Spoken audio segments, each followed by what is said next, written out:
you will never feel ready. And here's the disturbing reality: psychologists studying procrastination have discovered that waiting to feel ready is not caution. It's a psychological defense mechanism your brain uses to protect your ego from the possibility of failure. Every day you wait to feel prepared, you're not getting closer to ready. You're training yourself to need permission that will never come. By the end of this video, I'll show you the exact activation sequence that forces momentum before confidence arrives. But first, you need to see what waiting for readiness is stealing from your future. Let me show you what's happening right now. You have something you want to do. Start the business, have the conversation, make the change, but you're not doing it. You're waiting to know more, waiting to feel confident, waiting for the right time, and you think you're being responsible, strategic, smart, but you're not. You're trapped in what psychologists call preparation paralysis. You're researching when you should be executing, you're planning when you should be building, and the gap between where you are and where you want to be isn't closing. It's widening, because while you're waiting to feel ready, someone else is already doing it. Messy, imperfect, scared, but doing it. Here's what nobody tells you about readiness. It doesn't come before action. It comes during action. You don't feel confident and then speak up. You speak up and then feel confident. You don't feel capable and then start. You start and then become capable. Readiness is the result of doing the thing you don't feel ready for. And if you wait for it to arrive before you begin, you'll wait forever. Because your brain will never give you permission to risk failure. It's designed to keep you safe. And safe means staying exactly where you are. Now here's the brutal part. Every day you wait is a day you're not building, not learning, not growing. You think you're buying time to prepare, but you're actually losing time you'll never get back. And the cruel irony is that the preparation you think you need can only come from the experience you're avoiding. You can't learn to swim by reading about swimming. You have to get in the water. And the water is never going to feel comfortable before you jump in. It only feels comfortable once you're moving. Let me tell you what waiting for readiness costs you. First, opportunities expire. The window closes while you're still deciding if you're ready to walk through it. Second, momentum dies. Every time you delay, you have to rebuild the motivation to start. Third, confidence erodes. Every time you don't act, you're reinforcing the belief that you're not capable. Fourth, time compounds against you. A year from now, you're still waiting, still preparing, still stuck. And the person who started before they were ready is already 10 steps ahead. Here's what's actually happening in your brain. When you think about doing something outside your comfort zone, your amygdala activates. That's your fear center. It sends a threat signal, and your prefrontal cortex interprets that signal. And if you've been conditioning yourself to wait for readiness, it interprets the signal as "I'm not ready." But if you've been conditioning yourself to start anyway, it interprets it as "I'm activated." Same signal, different meaning, and the meaning determines whether you move or freeze. Now here's the shift that changes everything. You don't wait for the fear to pass. You reinterpret it. Fear before action is not a sign you're unprepared. It's a sign you're about to grow. And growth always feels uncomfortable. So the discomfort isn't a stop sign. It's a green light. It's your body preparing you for something significant. And the only way to prove you're ready is to start. Because starting is what creates readiness. Here's the framework. Action has 3 phases: activation, execution, adaptation. Activation is starting before you feel ready. Execution is continuing despite discomfort. Adaptation is becoming capable through repetition. Most people never reach activation because they're waiting for readiness to arrive first. But readiness doesn't exist in phase 0.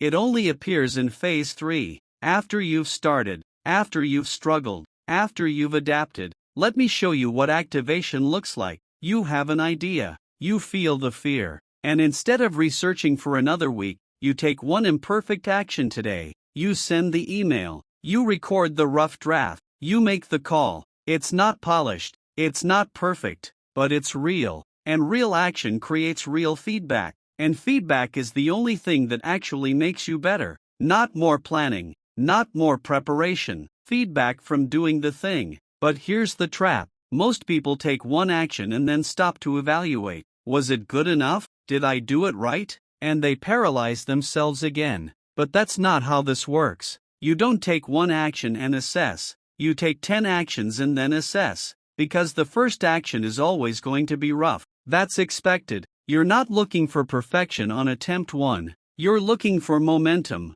and momentum is built through repetition, not evaluation. Here's the psychology. Your brain learns through experience, not imagination. You can visualize success all you want, but until you actually attempt the thing, your brain has no data, no neural pathways, no reference points, so it defaults to fear. But the moment you take action, you're giving your brain real data. I did it. I survived. It wasn't as bad as I thought. And that data rewires the fear response. You're not eliminating fear. You're teaching your brain that fear doesn't mean danger, it means growth. Now here's where it gets interesting. The biggest difference between people who succeed and people who stay stuck is not talent or resources. It's their tolerance for starting badly. Successful people are willing to suck at the beginning. They know the first draft is garbage. The first attempt is clumsy. The first version is embarrassing. And they do it anyway, because they understand that bad and done beats perfect and imaginary every single time. Here's the neuroscience.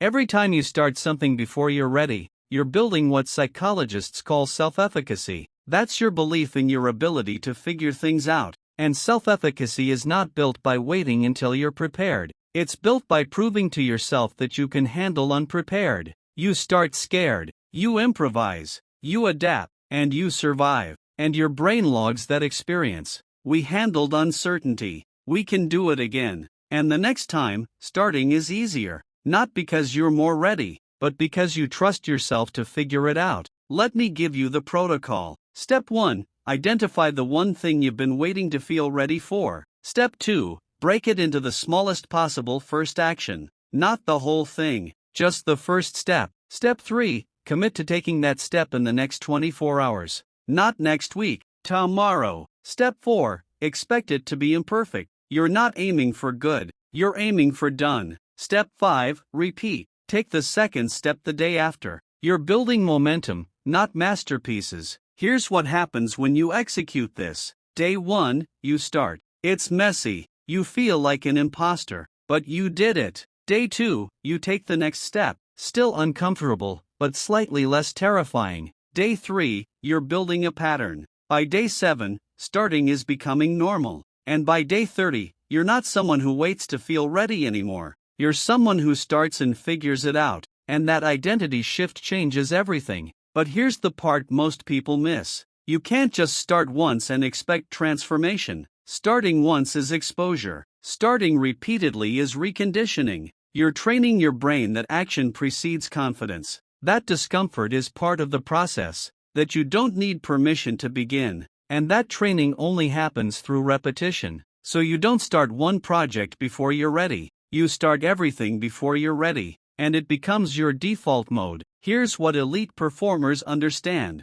They're not more confident than you before they start, they're just more committed to starting anyway. They've accepted that readiness is a myth, that perfect timing doesn't exist. That waiting for all the answers is the same as waiting forever. So they start with 60% of the information. They build in public. They iterate in real time. And they trust that the skills will develop through doing, not through planning. Now here's the secret method I promised you. It's called the 2-minute activation rule. When you feel the resistance to starting, you commit to just 2 minutes. Not the full task, just 2 minutes of imperfect action. And here's what happens, starting is the hard part. But once you're in motion, continuing is easy. Your brain resists the idea of the full task, but it can't resist 2 minutes. So you trick it into starting, and starting dissolves the resistance. Here's what happens when you use the 2-minute rule consistently. You realize that 90% of the resistance is in your head.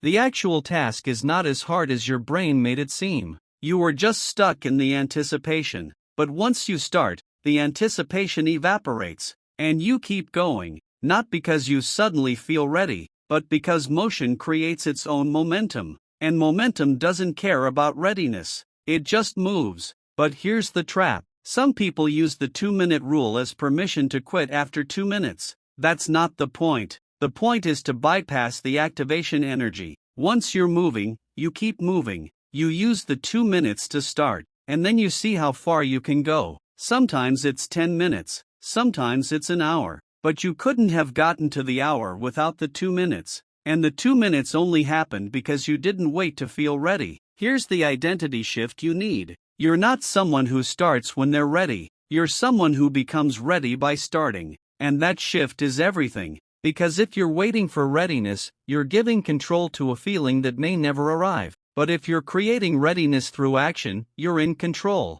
You decide when to start. Not your fear. Not your doubt. You. Let me show you what happens if you keep waiting. A year from now, you're in the same place. Still researching. Still preparing. Still waiting for the moment when you feel completely ready. But that moment never comes. Because readiness is not a destination. It's a byproduct. And the byproduct only appears after you start. So waiting for it is waiting for something that can't exist until you stop waiting. Here's the truth. Everyone who's ever done anything significant started before they were ready. They didn't have all the answers. They didn't feel fully prepared. They were scared, uncertain, inadequate, and they started anyway. And starting is what separated them from everyone else who had the same idea but waited. The idea doesn't matter. The readiness doesn't matter. The only thing that matters is whether you start. Now let me tell you what you're losing every day you wait. You're losing time you'll never recover.